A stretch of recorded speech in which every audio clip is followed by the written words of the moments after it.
ल तिमीलाई मैले मन पराएकै हो ल तिमी ठुलो खानदानको छोरी रहेछौ त्यही भएर छोड्नु परेको हो के गर्नु तिम्रो मम बाबाले मानेन भन्देर म साइड लाग्दिएको नत्र बल्लले भए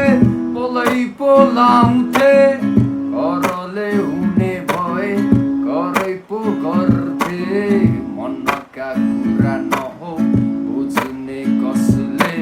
एकहोरो माया गरिरहे जहिले भन्नु नि के भन्नु ढुङ्गा टिपी के हानु मायाका कुरा नहो आफैले जानु